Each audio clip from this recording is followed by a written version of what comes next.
It's Robert Walker, and I'm Brand Manager for RetirementHomes.com. Welcome to our March webinar. We are North America's leading online senior housing directory and resource for consumers, which includes our housing directory, our online library, and e-newsletters. We also offer free of charge to senior living communities the top experts in senior living every month who will share their knowledge in the fields of marketing, research, sales, and related areas in webinars such as the one you're about to hear. This month, we present Lisa Legeer, a consultant with Dixon, Hughes, Goodman, based in Atlanta. Lisa's presentation, 10 Strategies for Maximizing Your Community's Financial Performance, will share tactics communities can use to increase revenue and achieve financial efficiencies. Lisa is a 15-year veteran of the senior living industry with a focus on performance improvement, as well as development, marketing, and operations. There will be a Q&A session at the end of the presentation. If you would like your question answered, raise your hand in the toolbar to the right, type in your question, and time permitting, it will be answered at the end of the webinar. And now here's Lisa.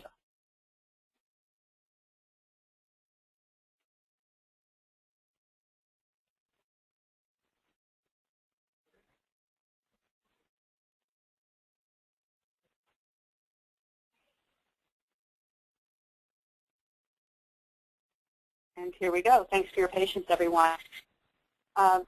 Today I'd like to start with just a brief overview of the industry, understanding some of the issues that organizations are impacted by today. And when we talk about maximizing financial performance, what we mean is enhancing revenue and achieving operational efficiencies, which typically requires performance improvement. The title says 10 strategies, but what we're going to do is talk about 5 revenue drivers and 5 expense drivers you can take a closer look at to help improve your operations. And finally, we'll touch briefly on what's important to know about implementing change in your organization. And as Robert mentioned, we'll have a few minutes for some Q&A at the end. I think most people are familiar with some of the pressures that the economic condition has placed on the industry over the past few years. We're seeing that the decreased occupancy has led to strained operating performance, increased interest expense, threats to reimbursement at the federal level and state level, pressure on cash, investment losses. While we still have aging facilities and changing consumer demand requiring competitive capital needs in order to continue to stay relevant and marketable, and those capital needs often outweigh the available resources. So when we start to talk about performance improvement, this is a circular graph to help communicate the fact that the process is continuous. The first thing you've got to do is assess your current state. What's going on? What is your situation? And then begin the planning process, both strategic and tactical, followed by the implementation, of course. And so you'll go through a process of performance improvement, and then it's important to continually assess. So you'll only go back after 3 months or after 6 months to find out if some of the initiatives that you've implemented are, in fact, yielding results. Just a quick overview of the revenue drivers, and I'm just going to dive right in. The first one being sales and occupancy, obviously one of the most important ones. And you're going to see every slide like this with an assessment and planning section on the left and an implementation plan section on the right. I'm not going to read every bullet, but I just want to call your attention to, I think, some of the important things inside a few examples. So this, on the assessment and planning side, really, as it relates to sales and occupancy, sort of 3 main areas or issues that might be impacting sales and occupancy at your community. So we've got the physical plan, and then we've got your pricing and contract you're offering to the marketplace, and then the effectiveness of your marketing programs. So when we talk about the physical plan, are you in need of major upgrade, or is it even something as simple as just taking a fresh set of eyes to your community and sprucing things up? Is it clean and pristine looking? Is the landscaping well manicured? Small things like that. Looking at your unit with the greatest and also the least demand to really understand where the market is and figure out if you can offer some incentive on some of the slower moving units, or do you have opportunities to convert units to create more desirable units. I think one of the things that's been important to recognize is that the sales cycle has simply been extended over the last couple of years as people have been reluctant to sell their houses or not able to sell their houses. And so the whole sales process is just from the initial inquiry to a close to a move-in has been extended. And it's important to acknowledge that because it creates a situation where you really need more leads for your salespeople to work. So lead generation continues to be very important. We'll talk a little bit later about lead generation and your marketing budget. And then taking a look at your pricing and your contract as it relates to your competition in the market. Are you relevant? Are you competitive? Do you have a value proposition that is easy to communicate to your market and for them to understand? And then finally, on the marketing side, if you've never done a lost lead survey, that's a great idea to understand what happened to those leads that fell off. Or, of course, have a full-blown marketing audit to help understand if there are areas for you to improve your marketing function there. So down the right on the implementation side, various incentives to help speed up the move-in process or help close the sale. But I think one of the things that's important to emphasize is not to constantly be having a sale or a discount because that I believe erodes your value proposition and can alienate residents who just moved in 3 or 6 months ago. So look for ways to tailor incentives that are very specific to the consumer, to the prospect who's sitting across the desk from you. And if you do make changes to your residency contract that are associated with an adjustment in pricing, such as you've unbundled some piece of health care benefit or some significant service, then you can just create a tiered pricing structure so that your new residents coming in are paying a different price than the existing, but they're also buying a different product. On the independent living side, as I mentioned before, we've seen people delay the move-in, and so what's happened is our independent living residents today can be older and more frail than they used to be.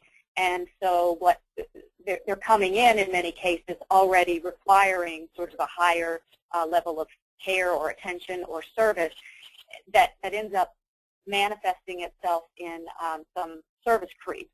And so we'll talk about that on the expense side as well, but that service creep or that resident who desires or needs more assistance can create some opportunities for you to capture revenue for some of the services that they are willing to pay for.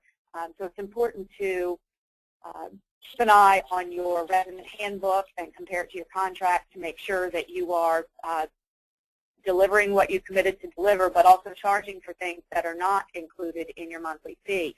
And it's important to communicate this with your residents openly because you want them to understand how the free things here or there that they enjoy ultimately have to translate into rate increases. And so if you've got a resident population that's sensitive to rate increases, and I would imagine that's just about everyone, then that open communication about what you're doing and why and can be immensely valuable and help you understand what services it is that your residents are desiring and also willing to pay for. And perhaps you have opportunities in your space, in your community, to generate additional revenue through events or catering to outside organizations. So if you're not already doing that, you might be able to take a look at that. And then on the technology side, do you have a POS system? Do you have an automated work order system for maintenance? Things like that. Technology can help create those efficiencies and end up saving money for us. On the healthcare side, and it's particularly if you have a large healthcare center and you're doing a lot of Medicare, it's important to take a look and understand if you're leaving any Medicare reimbursement on the table. So staff education and training, your MDS coordinator, and close coordination with your rehab and therapy folks is important to make sure that you're maximizing your Medicare revenue. Also, can you change your bed mix? Certainly we're seeing lots of providers who are creating little boutique rehab wings in their health center to help generate that revenue through Medicare A. And another is the Part B Medicare, educating your staff and residents about the Part B services that they can access and that you can bill for.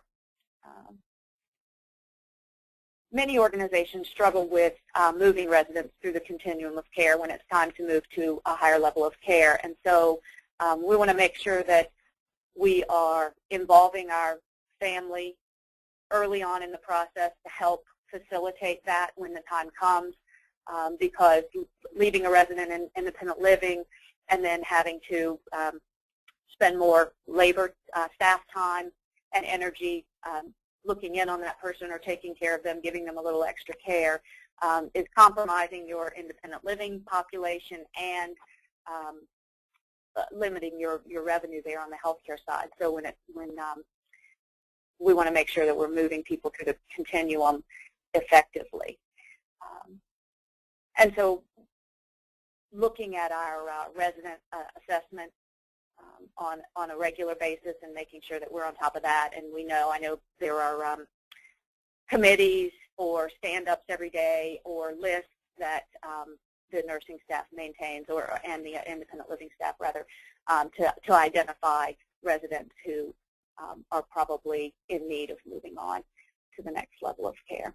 And then on the marketing side, take a look at your relationships with your referral sources, your discharge planners, and make sure that your marketing plan for healthcare is strong too. A fourth revenue driver, new service lines.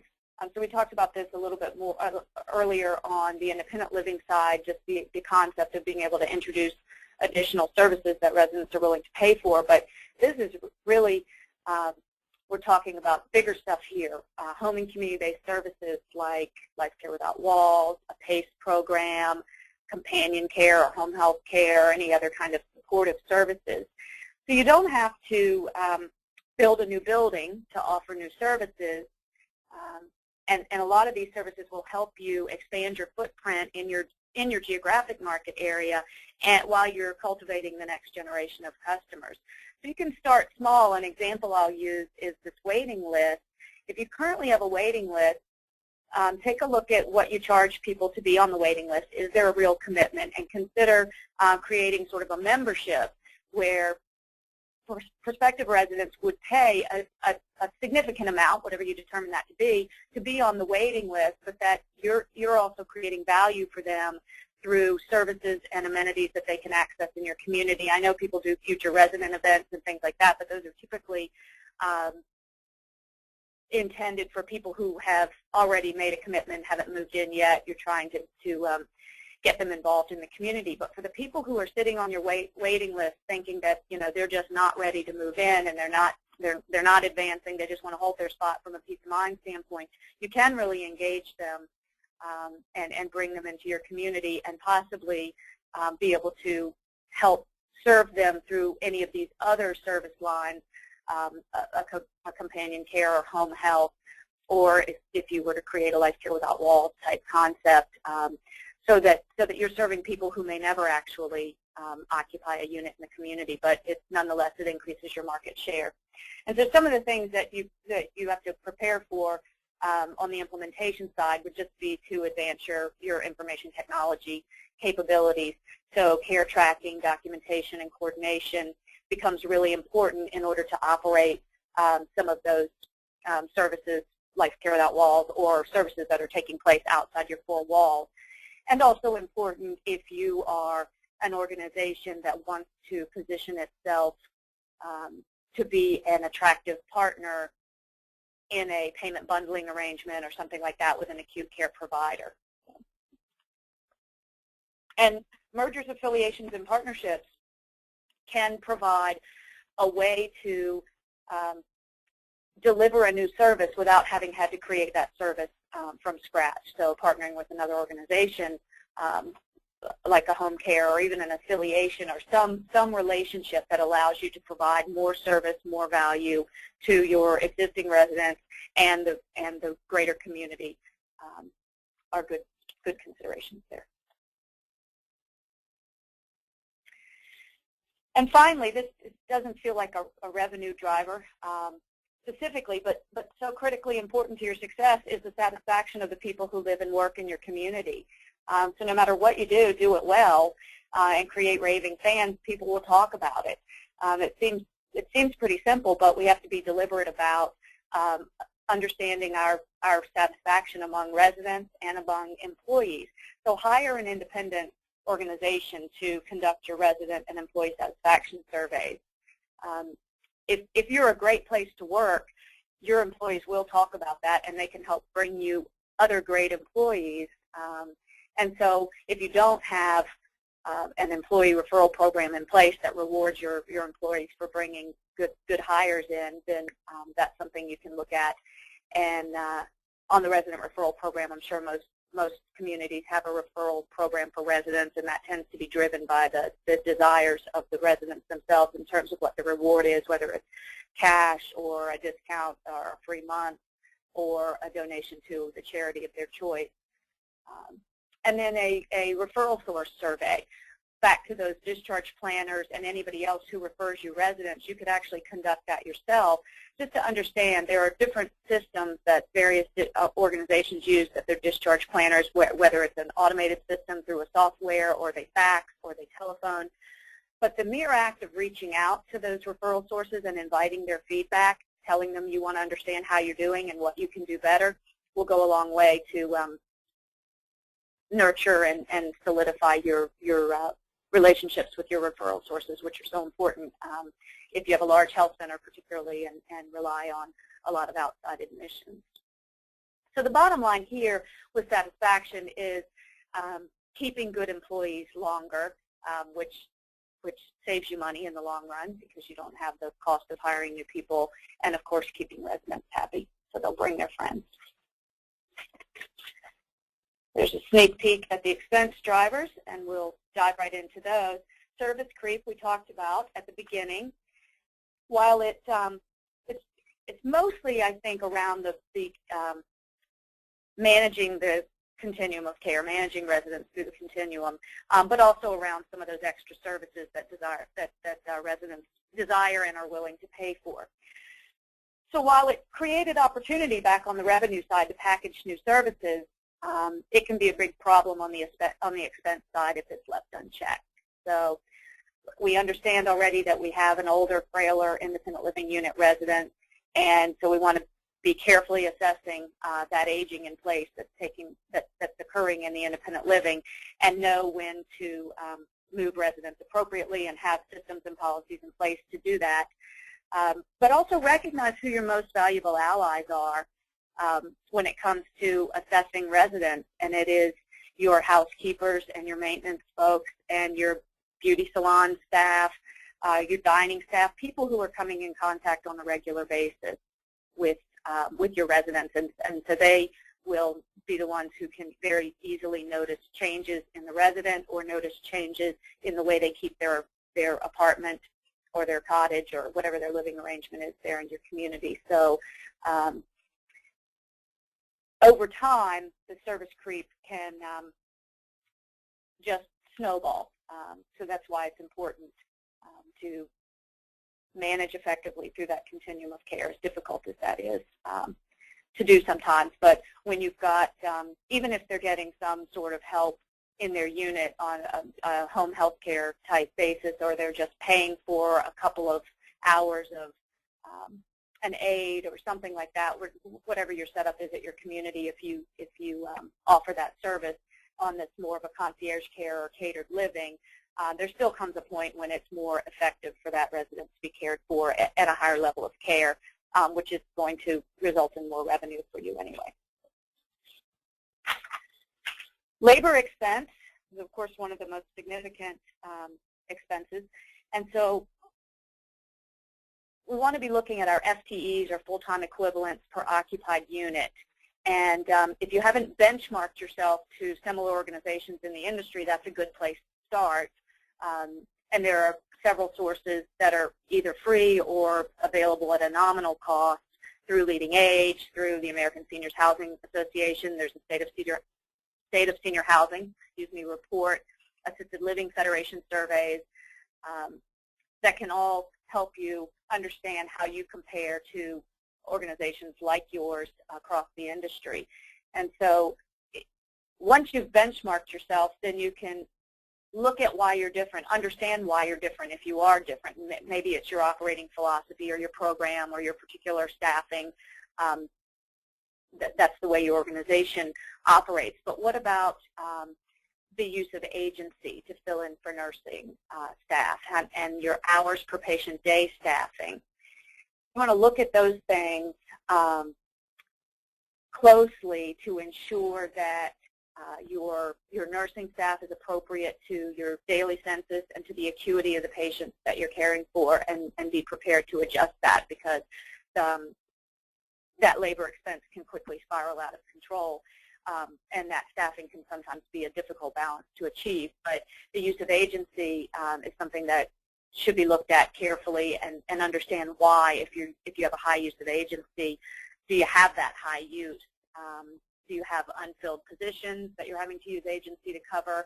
Or what is very often the case in communities where the nursing staff have long tenure, they get very accustomed to their schedules, and rather than shuffle a schedule around, it's easier to just pick up the phone and call the agency, and that drives costs up. So, are there other labor sources to accomplish some of the work that needs to be done? Do you have access to free or cheaper labor, college students, interns, volunteers? So that's something to look at in conjunction with reviewing job descriptions and duties. If you haven't looked at your job descriptions in a long time, it's a good idea to dust those off, understand what positions are performing what duties, and figure out if they need to be revised. And can you combine some responsibilities or shift other responsibilities to actually eliminate some of your FTEs.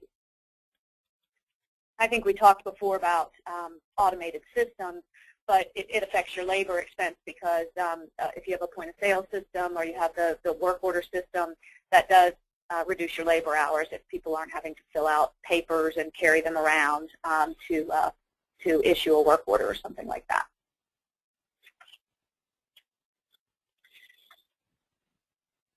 And the third item, I've called it accountability. It's really about managing labor and the other expenses. So we're talking about your management team, your department managers here. We want to equip them to succeed and involve them in understanding what's going on in the community, in their department. And so providing them with tools, financial reports, FTE reports, overtime reports, involving them in the budgeting exercise, which should be a zero-based budgeting process ideally, and then requiring them to use a budget spend-down tool, providing them with a budget to actual every month so they can address variances, and helping them manage overtime within their department. So this is all building to when we talk about the change management part. It's critically important to have your department managers really feel like they're an integral part of the whole team there at the organization at a high level, so that they are understanding the financial reports and understanding the overall financial health of the community, and as well what's going on at their department level where they have an ability to impact that. So, wages, salaries, and benefits, right along with job descriptions. If you haven't in a while conducted a local wage survey or done some comparisons to the Bureau of Labor Statistics or some industry surveys that are available on wages and salaries in the industry, which you can get from Leading Age, it's a good idea to do that.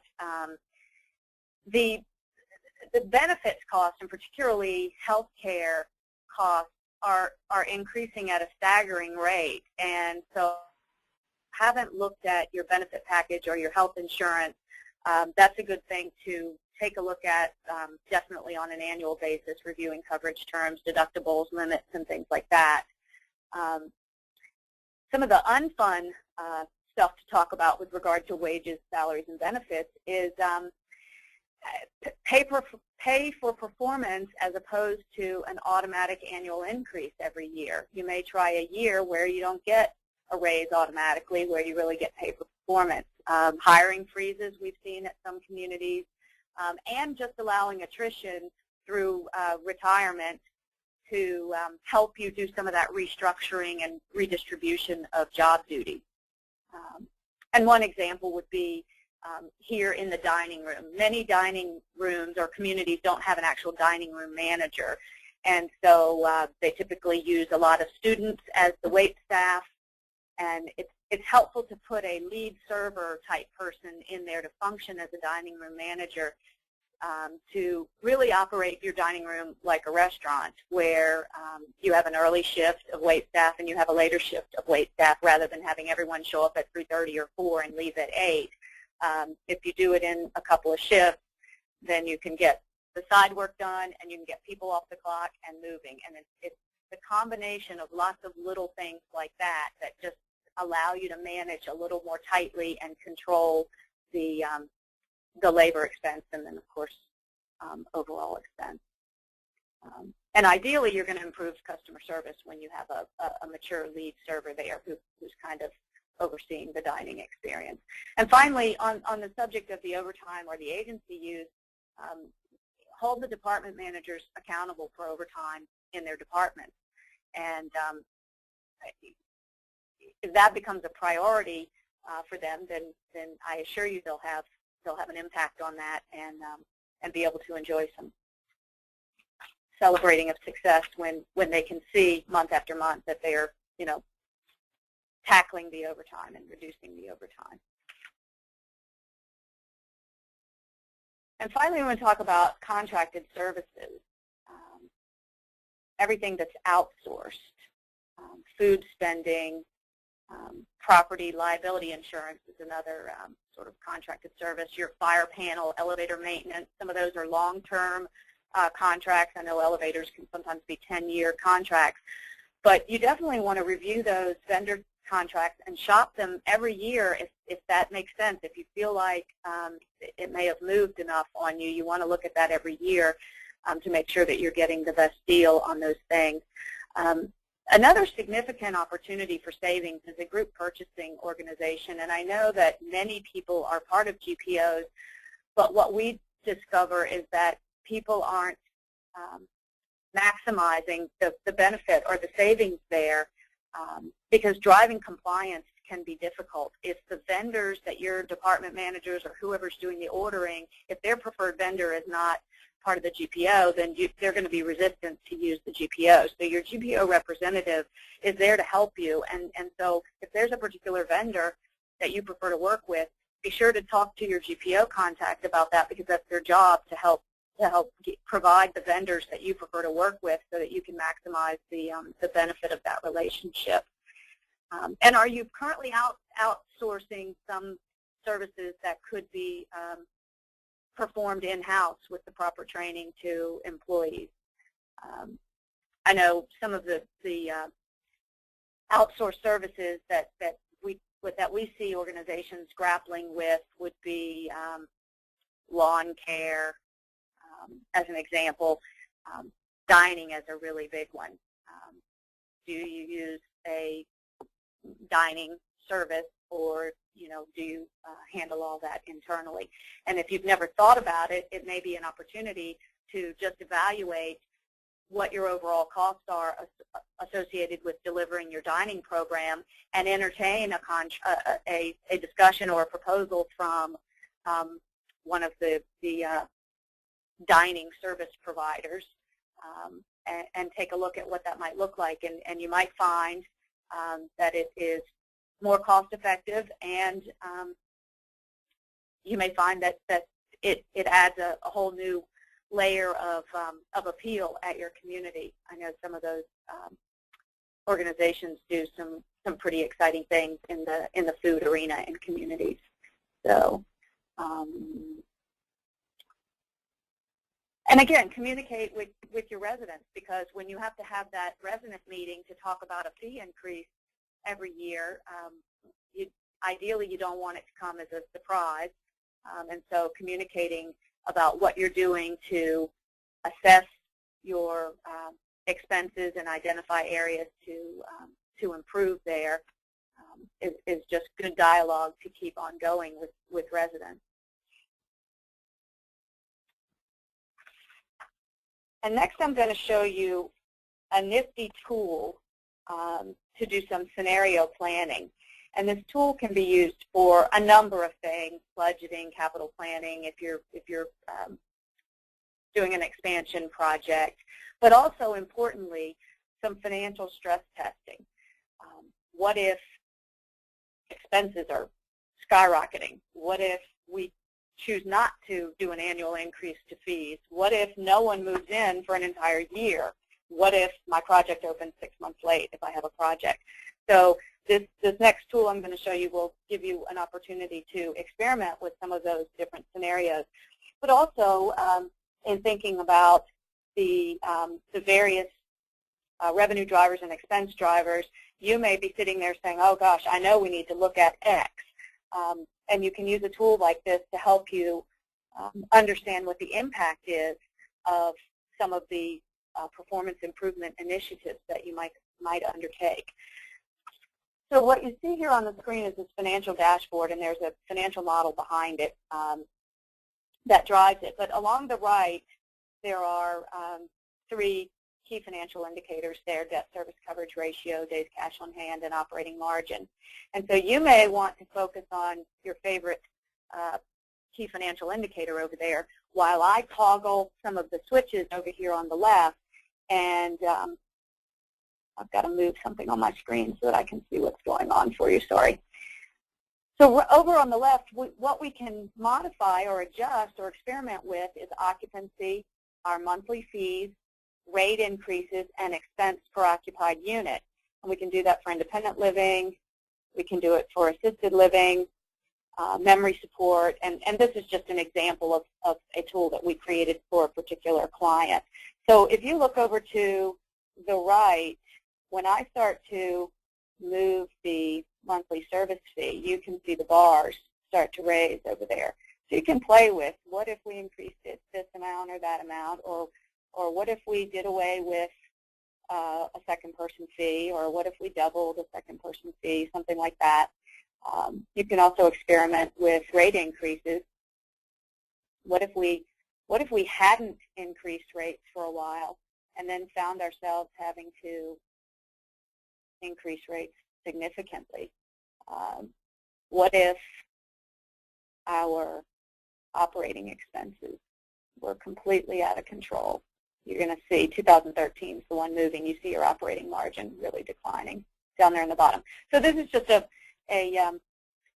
valuable tool to help you do some of that scenario planning. But regardless, you should seek to quantify revenue enhancements and some cost efficiencies in order to prioritize whatever performance improvement initiative that you decide to undertake, and be able to understand their impact over the next year, or as in this case, over a 5-year period of time.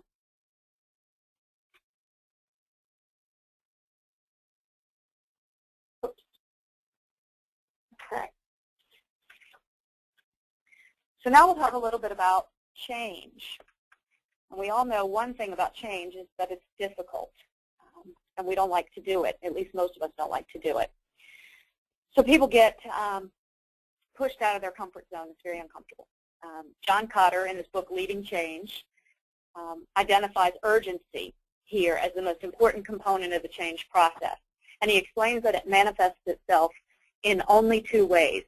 One being the burning platform. The current state is so painful that we have to change.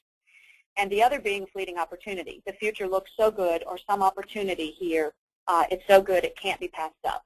And in either case, we have to position ourselves for change. Cotter wrote another book. He wrote many books, but in his book, Why Transformation Efforts Fail, he talks about organizational change, and these are the 8 steps plus one important one at the end that really must be followed in this order for organizations to effect successful change. And so we talked about establishing a sense of urgency, either the opportunity or the burning platform, creating a guiding coalition. So this requires the building of the teams so that everyone is involved and they have some ownership, and that there's a core group that's committed to moving forward with this vision and strategy that the group will develop. So communicating that change vision throughout the organization so that everyone's on board and feels involved and part of the process. Empowering broad-based action is about identifying barriers and removing those barriers. Because what the easiest thing for any of us to come up with as an excuse of why not to change, well, because of this. I can't do this because of that. And so it's important to deliberately identify all of the barriers that are in the way to effecting this change, and then simply remove them, figure out a way to remove them so that people are empowered to begin to do things differently. And as soon as that starts, and you're able to generate some short-term wins, then the momentum can really pick up, and people are celebrating these early successes, and that just produces even more change. Anchoring the new approaches in this new culture, this new vision that you've developed, it's important at this point to be measuring and continuously improving. So we don't want to lose the momentum. And then finally, celebrating success, both on an individual and a team basis, recognizing those folks for the work that they're doing.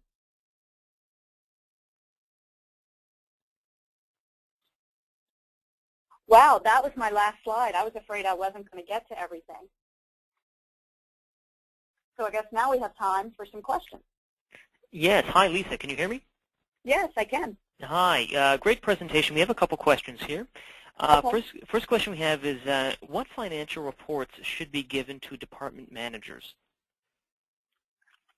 Okay. I think a detailed line-by-line expense for their department compared to budget, payroll reports for every payroll. These are department managers, payroll reports for each pay period. And if there's a timekeeping system, an electronic timekeeping system, they can often get a report from that, because sometimes early clock in or late clock out, it's the little things like that that tend to add up over time. Certain department managers, like your nursing home administrator or perhaps your Department of Nursing, should actually see some detailed revenue. But it's mostly just on the expense side for department heads. And then perhaps quarterly, there should be a meeting where some more broad financial information is shared, income statement, balance sheet, statement of cash flows, and just a discussion about the overall health of the organization, so that department managers can understand that the impact of the successes that they're having at the department level and how that translates up to the big picture. Okay. Actually, we have another question here. Could you actually just pull up your contact info just for anyone to note down if they... Oh, sure. So we have a second, oh great, we have a second question as well. We have you seen any major revisions in the resident contract regarding services included in the monthly fee? Major revisions in the resident contract. Not really related to services. I think what we've seen mostly is an unbundling of the health care benefit if one exists there. So we're seeing that to create options for people. For example, if you've had a life care product or contract that you offer, going to some sort of modified benefit or completely unbundled benefit, just to give more choices to the consumer. It's really just it's that service creep on the side that we need to watch out for. So we do need to be watching our resident contracts and making sure that we're providing those services and capturing the revenue for any services that aren't spelled out in the contract. Okay, perfect. Well, thank you again, Lisa, for that fascinating presentation. Again, that was Lisa Legeer with Dixon, Hughes, Goodman. The full presentation, including all the slides, will be available at retirementhomes.com as well as at youtube.com/retirementhomes in the coming days, so check back soon for that. Next month, mark your calendars for our next webinar on Tuesday, April 17th at 2 p.m. Eastern Time, when we are pleased to host Patty Cisco of Cisco & Company, who will teach us about social media marketing in what really matters to engage visitors to your website. Again, check retirementhomes.com or contact me at robert@retirementhomes for details. Thank you very much. Have a great day.